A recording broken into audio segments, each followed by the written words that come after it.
السلام علیکم پیارے دوستوں، بھائیوں اور بہنوں۔ آج جو واقعہ میں آپ لوگوں کو بتانے جا رہا ہوں یہ حضرت محمد صلی اللہ علیہ وآلہ وسلم کے دور کا ہے۔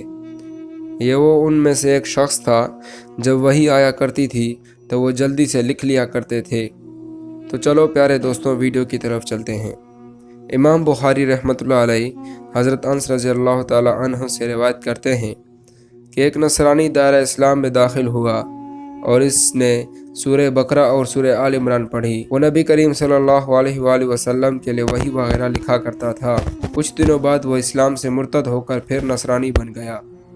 وہ کہتا تھا کہ محمد صلی اللہ علیہ وآلہ وسلم کو وہی کچھ معلوم ہے جو کچھ میں نے اس کے لیے لکھ چھوڑا ہے۔ اس کی موت ہوئی تو نصرانیوں نے اسے سپرد خاک کر دیا۔ صبح دیکھا تو وہ زمین میں سے باہر پڑا تھا۔ نصرانی کہنے لگے یہ محمد اور اس کے ساتھیوں کا کام ہے کہ ہمارا آدمی ان لوگوں میں بھاگ آیا تو ان کے جذبات مجروح ہوئے اور ان لوگوں نے راتوں رات آ کر ہمارے آدمی کو قبر کھود کر اسے باہر رکھ دیا۔ پھر ان لوگوں نے گہری قبر کھودی اور اس میں اپنے ساتھی کو دفن کر دیا، لیکن صبح کیا دیکھتے ہیں کہ وہ پھر زمین سے باہر ہے۔ انہوں نے پھر وہی بات کہی کہ جب ہمارا یہ ساتھی ان سے بھاگ آیا تو انہوں نے اس کی قبر کھود کر اس کی لاش باہر پھینک دی۔ چنانچہ اس مرتبہ حسب استطاعت انہوں نے زمین کھود کر اور گہری قبر تیار کی اور مردے کو دفن کر دیا، لیکن صبح ہوئی تو دیکھا کہ وہ زمین سے پھر باہر ہے۔ اس مرتبہ انہیں یقین ہو گیا کہ ان کا یہ ساتھی انسان نہیں، یعنی اچھا انسان نہیں بلکہ برا آدمی ہے، اس لیے اس کی یہ درگت ہو رہی ہے کہ زمین اسے باہر پھینک رہی ہے۔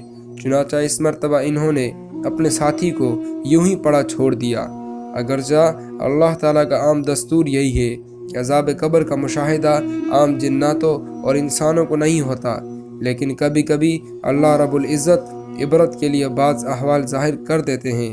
چنانچہ معاوضے و عبر کی کتابوں میں ایسے بہت سے واقعات موجود ہیں جن میں قبر کے حالات کا مشاہدہ کا ذکر ہے، اور قدرت خداوندی سے یہ امر بعید بھی نہیں ہے کیونکہ وہ بعض لوگوں پر حالات منکشف کرنے پر پوری طرح قادر۔ تو معزز حضرات، اس سے ہمیں کیا سبق ملتا ہے؟ اس سے ہمیں یہی سبق ملتا ہے کہ انسان کی آنکھیں اللہ کے عذاب کو نہیں دیکھ سکتی، اور حضرت محمد صلی اللہ علیہ وآلہ وسلم کا فرمان عالی شان ہے، مجھے یہ خدشہ نہ ہوتا کہ تم اپنے مردوں کو دفنانا چھوڑ دو گے تو میں اللہ سے دعا کرتا کہ وہ تمہیں قبر کا عذاب دکھا دے۔ تو اسی حدیث پر ہم یہ ویڈیو کا اختتام کرتے ہیں۔ امید ہے اللہ رب العزت نے آپ کے علم میں اضافہ کیا ہو۔ السلام علیکم، خدا حافظ۔